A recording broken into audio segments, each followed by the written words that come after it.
Tema de hoje é citogenética aplicada a estudos evolutivos.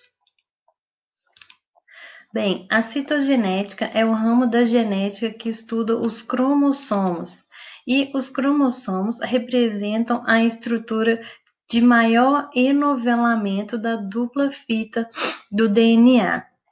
E essa maior enovelamento, maior condensação do DNA, ela é observada durante a divisão celular, na fase da metáfase.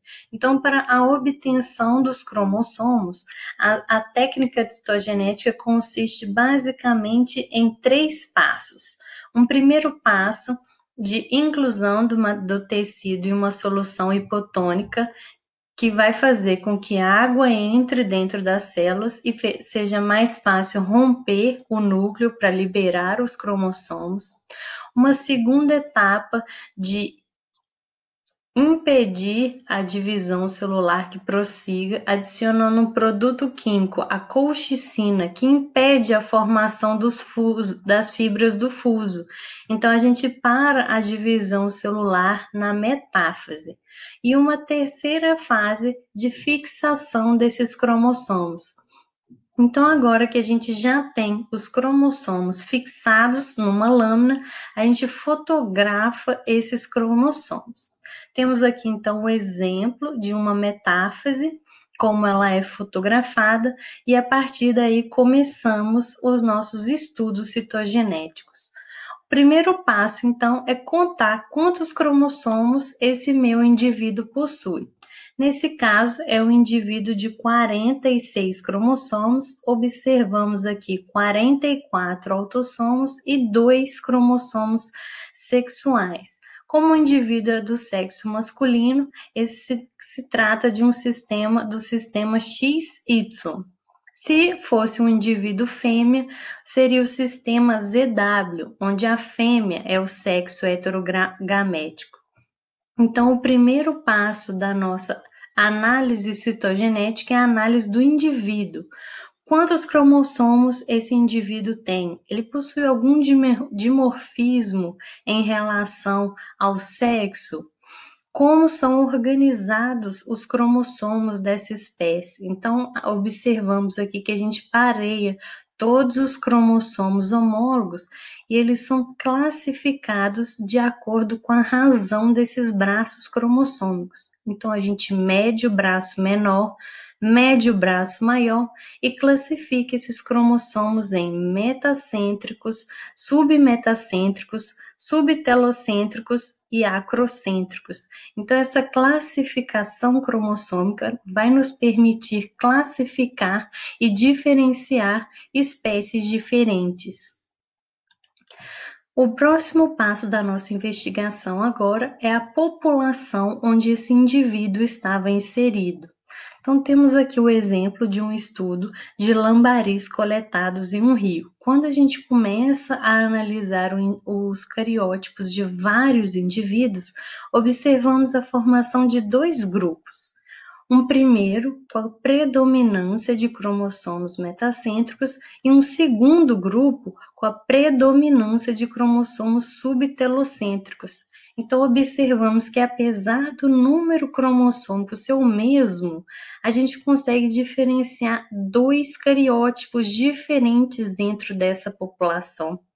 Então, a partir dessas diferenças, agora a gente começa a fazer outras técnicas citogenéticas a fim de entender como que ocorreu essa diferenciação, se são 2 espécies diferentes. Então, esse é o nosso primeiro nível de investigação. Neste outro exemplo, observamos a variação do número cromossômico dentro da mesma espécie. Então, essa população de formiga foi coletada no sul e essa no sudeste, e observamos uma com 30 cromossomos e outra com 26 cromossomos. Então, a gente pode ter o mesmo número cromossômico, variação do cariótipo, ou mesmo variação do número de cromossomos entre populações da mesma espécie.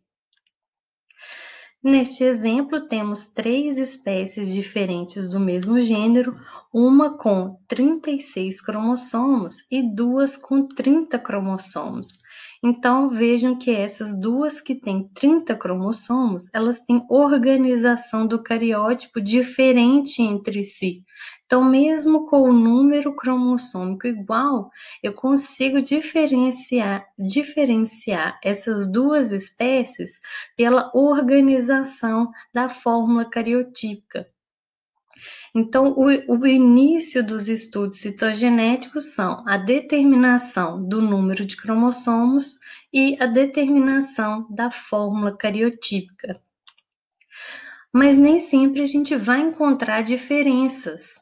Como, por exemplo, neste estudo foram coletadas 3 populações ao longo da distribuição dessa espécie de peixe, e o que a gente observou é o mesmo número cromossômico, mesma forma cariotípica.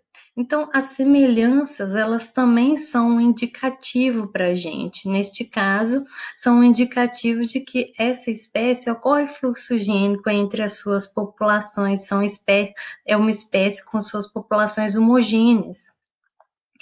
Mas também a gente pode usar outras técnicas citogenéticas para ver se há ou não diferença. Não houve diferença no primeiro nível de investigação, mas será que eu vou encontrar alguma diferença? E daí a gente vem entrando nas técnicas citogenéticas.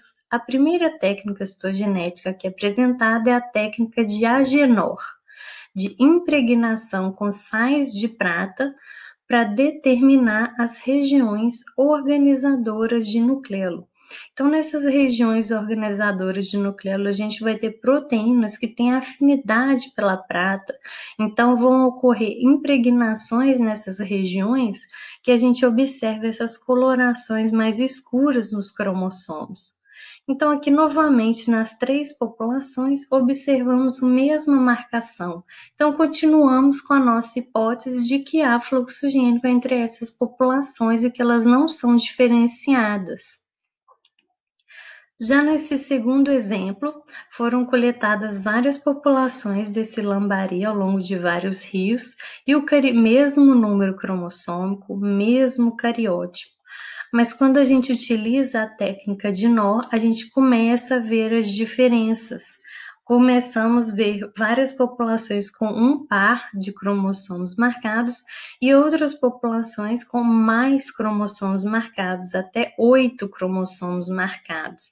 Então, essa técnica já me permitiu fazer a diferença de algumas populações que inicialmente eu trataria como se fossem todas iguais. A segunda técnica que a gente vai tratar é a técnica de banda C. Essa técnica consiste em um tratamento ácido e um tratamento básico a fim de promover a degradação do DNA. Como a eucromatina é uma região mais descompactada, ela acaba se degradando mais facilmente do que a heterocromatina, que é uma região que ela se encontra altamente compactada. Então, essa compactação, ela favorece a demorar a degradação do DNA. Então, nessa técnica, a gente observa essas regiões mais escuras, que são as regiões heterocromáticas no cariótipo das espécies. E, como exemplo desta técnica, eu apresento aqui 2 espécies semelhantes, filogeneticamente próximas, que ocorrem em simpatria em alguns locais, e pela técnica de banda C, a gente consegue diferenciar as duas. Então, observamos aqui um cariótipo com o mesmo número de cromossomos, basicamente o mesmo cariótipo, mas enquanto uma espécie tem a heterocromatina pericentromérica, restrita às regiões pericentroméricas, nessa segunda espécie a gente observa essas regiões tanto na região pericentromérica quanto na região terminal de alguns cromossomos.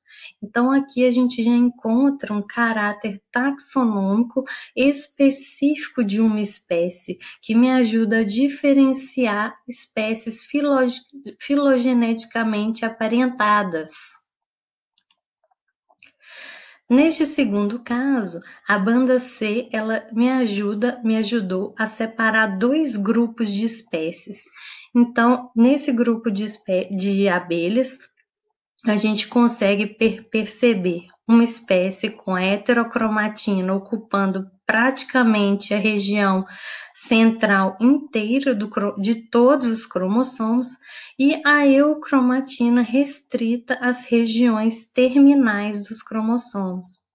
Já nesse outro grupo de espécies, vemos a heterocromatina restrita às regiões pericentroméricas e terminais de alguns cromossomos. Então, nesse caso aqui, a banda C me ajuda a diferenciar grupos de espécies próximas. Então, um subgênero é caracterizado por essa padrão de banda C, enquanto outro subgênero é caracterizado por este outro padrão. E eu estou sempre falando de espécie, de população, de grupo de espécies. Então, na citogenética, uma coisa muito importante é a identificação correta do animal. Então, quando a gente vai fazer a citogenética, é muito importante a fixação e o tombamento desse animal e que ele seja enviado para um taxonomista especialista na área. Então, esse taxonomista vai me indicar se eu consigo ver alguma diferença dentro de uma população que me indica que possam ser espécies diferentes, ou ele vai me indicar que possivelmente é uma espécie nova, eu vou descrever o cariótipo de uma espécie nova. Então, a identificação correta do animal é muito importante. E as técnicas que foram apresentadas até agora são conhecidas como as técnicas de citogenética clássica, que são a definição do número de cromossomos, a determinação da fórmula cariotípica, a banda NO e a banda C. Mas a gente tem também técnicas conhecidas como citogenética molecular, que utilizam alguns princípios e algumas técnicas da biologia molecular. E o primeiro passo é a extração genômica do DNA. Então, a partir da extração do DNA, a gente tem como resultado um pool de todas as sequências que compõem o genoma do meu animal que eu estou trabalhando. O próximo passo é utilizar esse DNA genômico para a gente amplificar certas regiões de interesse que a gente tem interesse de saber qual é a localização cromossômica dessas regiões. Então, que regiões de interesse são essas? Podem ser regiões codificantes, como os de DNA ribossomal, ou regiões repetitivas, como DNA satélites, por exemplo. Então, são regiões que a gente vai ter interesse de saber nos cromossomos onde estão essas regiões. E a gente faz essa amplificação por uma técnica que se chama PCR, reação em cadeia da polimerase. Essa técnica, ela consiste em pegar esse DNA genômico que a gente extraiu, utilizar uma sequência de primers específicos para essa região que a gente já tem o interesse nela, adicionar os ATCG, que são os nucleotídeos, que a TAC polimerase vai utilizar para fazer a amplificação dessa sequência, mistura tudo num tampão e coloca esse tubo de PCR numa máquina que se chama termociclador. Esse termociclador, ele repete basicamente 3 processos. O primeiro processo a 94, 95 graus, então uma temperatura alta, que vai promover a denaturação do DNA, ou seja, a dupla fita agora vai se abrir em fita simples. Um segundo passo que vai ser em uma temperatura ótima para anelamento dos meus primers nas sequências complementares nesse DNA. Então, a temperatura ela vai ser uma temperatura ótima indicada para cada primer.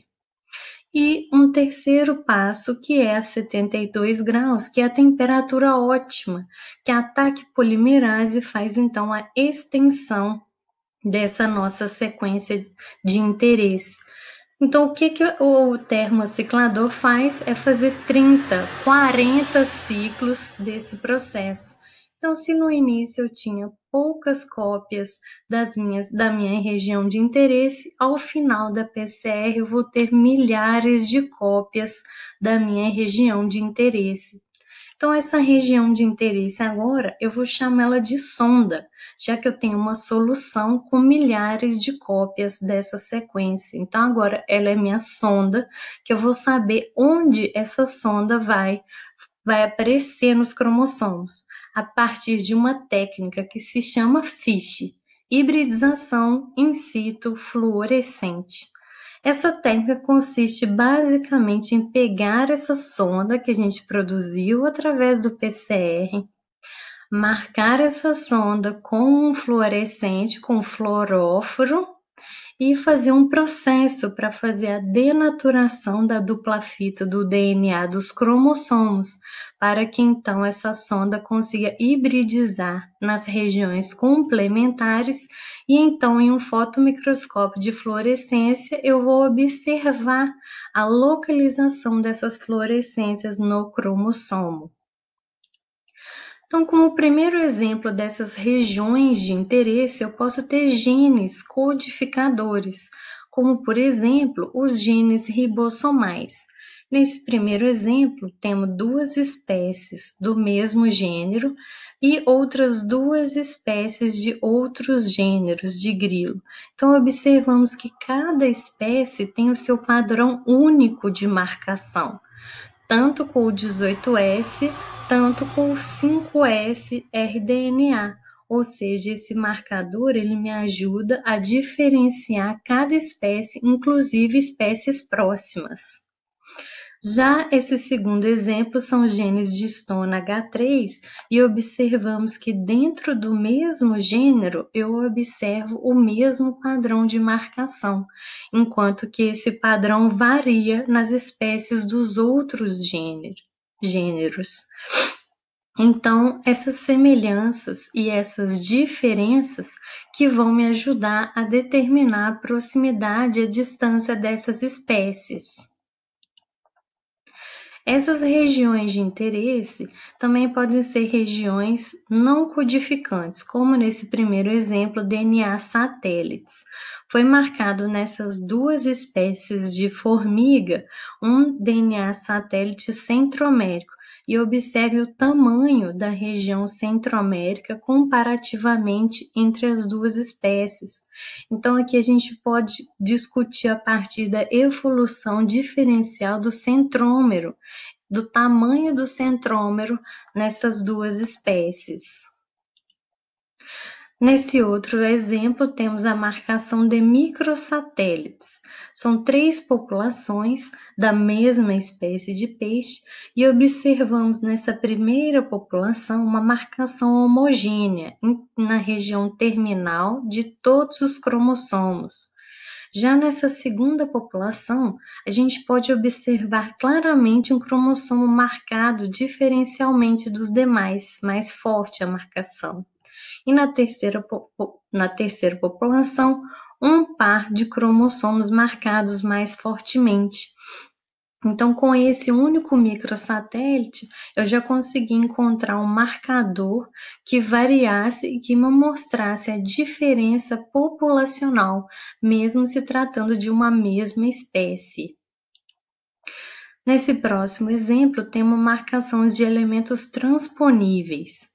Então, aqui nesse primeiro quadro em verde, está marcado o 18S rDNA. Então, vemos várias cópias do 18S em vários cromossomos nessas duas espécies de Astyanax. Quando fizeram a marcação com o elemento retotransponível REX3, concomitante na mesma metáfise, a gente vê a coincidência de várias marcações dessas duas sondas. Então, o que me indica que esse elemento retrotransponível, quando ele se multiplicou no genoma para outros cromossomos, ele levou o gene 18S, ou pelo menos parte dele, também para outros cromossomos. Então, levando assim essa grande quantidade de regiões 18S que eu vejo no cariótipo. E até agora eu mostrei exemplos de sondas que são obtidas por PCR, ou seja, eu tinha uma sequência de primes que ia codificar essa sequência que eu tinha interesse em investigar.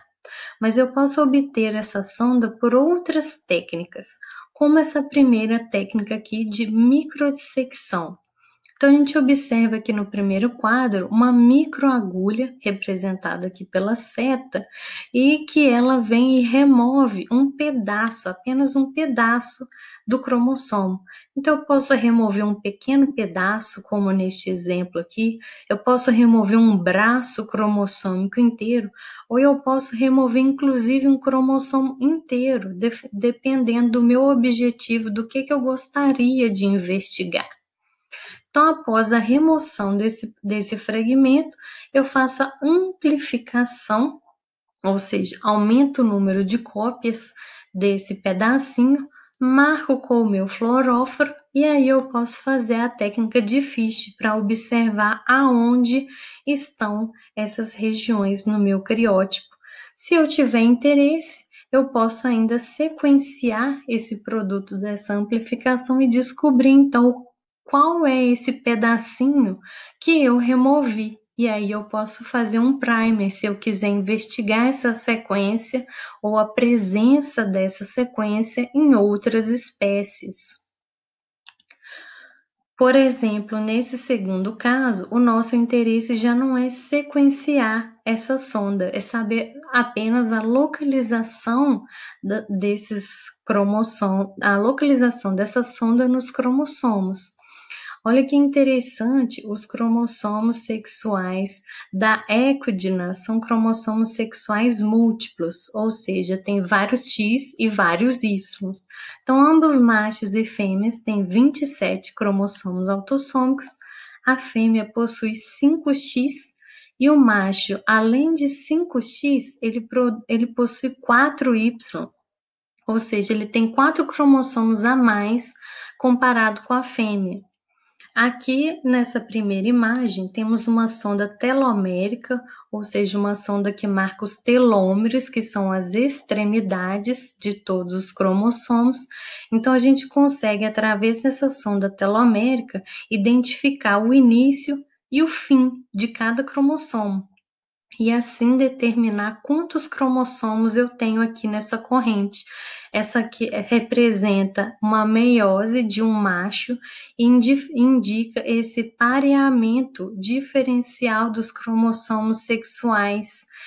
Aquele pareamento que a gente conhece entre os homólogos, aqui os homólogos, na verdade, são todos esses cromossomos que se paream todos juntos, formando essa corrente. E para determinar quais foram os rearranjos que deram origem a esse pareamento tão diferente, os autores fizeram a microdissecção de cada um desses cromossomos que ocorrem aqui.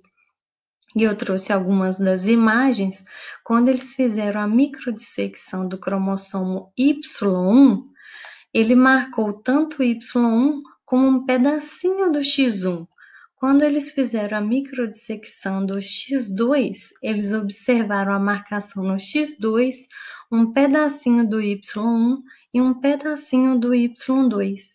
Quando eles fizeram a microdissecção do Y2, marcou um pedacinho do X2 e um pedacinho do X3. Aqui o Y2, um pedacinho do X3 e um pedacinho do X2. E assim sucessivamente.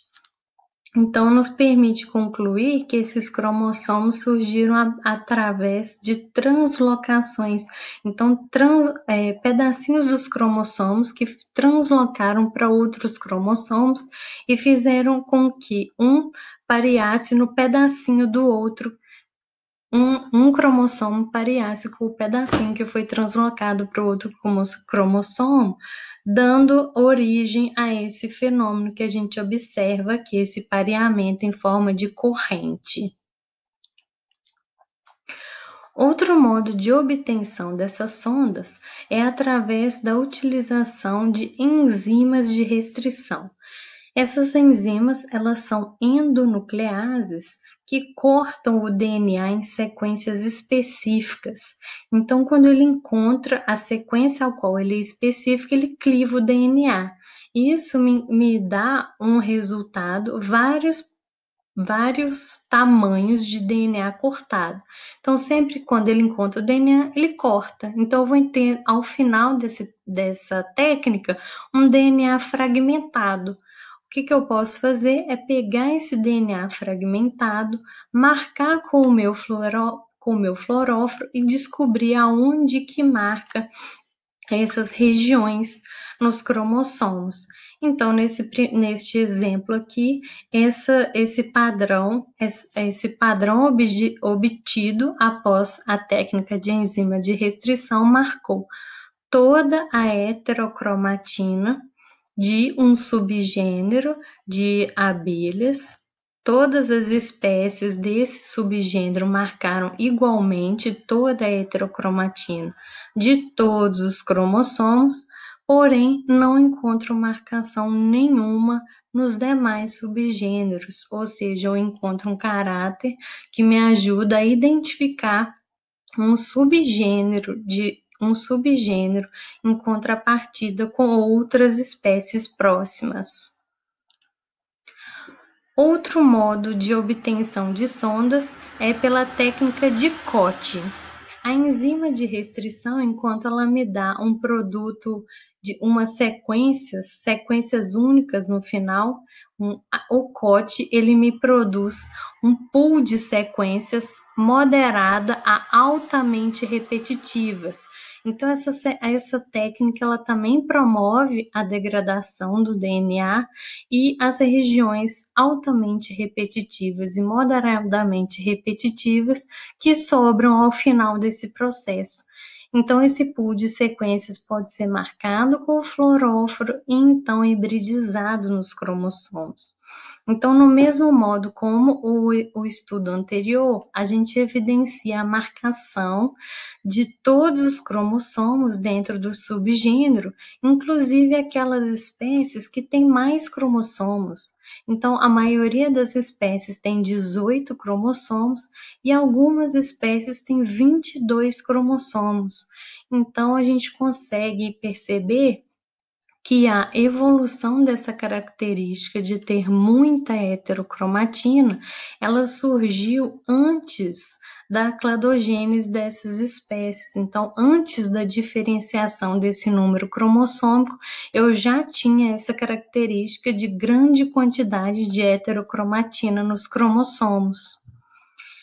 E com essa técnica, a gente ainda conseguiu evidenciar um par de cromossomos marcados na região intersticial.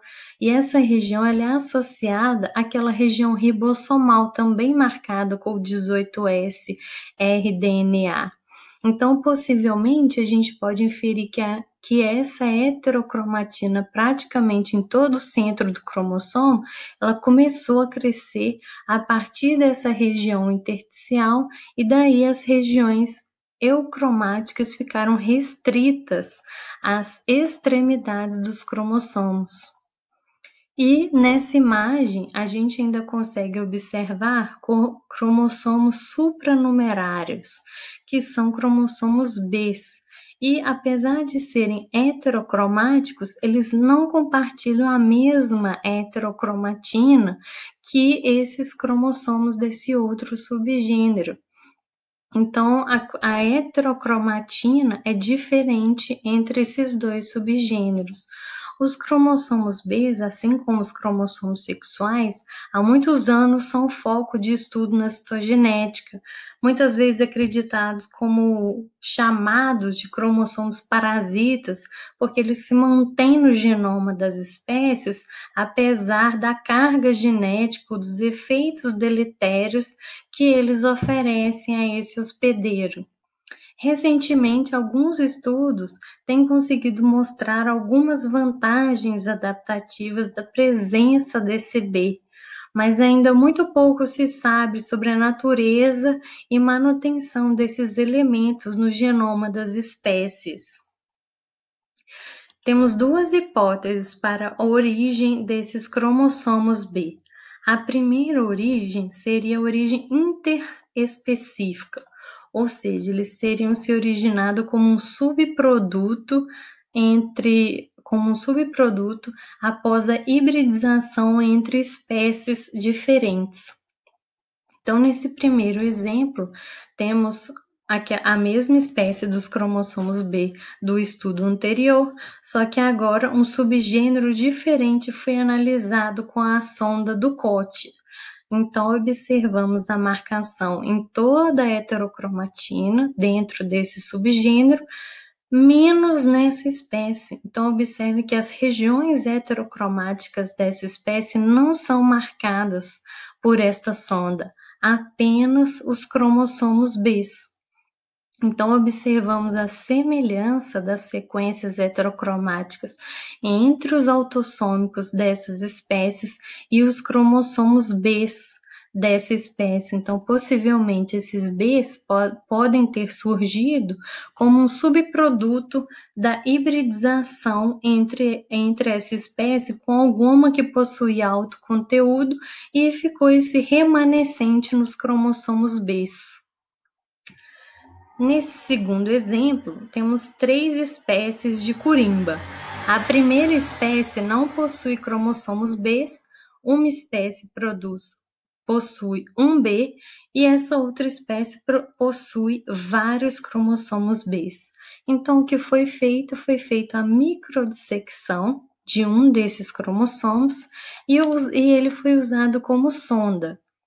Então, observamos que nesse cariótipo sem cromossomos B, não vemos homologia nenhuma nos cromossomos do complemento A com nenhuma sequência do cromossomo B. Nessa espécie, observamos homologia somente com o cromossomo B. E nessa espécie, todos os cromossomos B.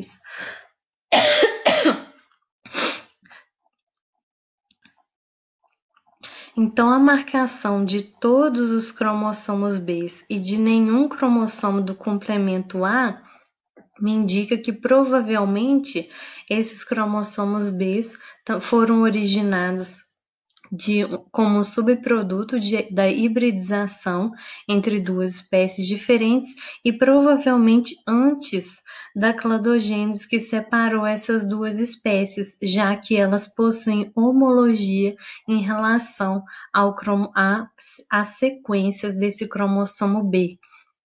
E observamos uma grande variação no número de cromossomos B. Então, como esses cromossomos não seguem a segregação mendeliana, o aumento e a diminuição ocorre de maneira estocástica, aleatória. Então, uma espécie pode sofrer o acúmulo desses elementos, enquanto outra não tem o acúmulo e às vezes até desaparece. Algumas populações podem ter ausência desse cromossomo B.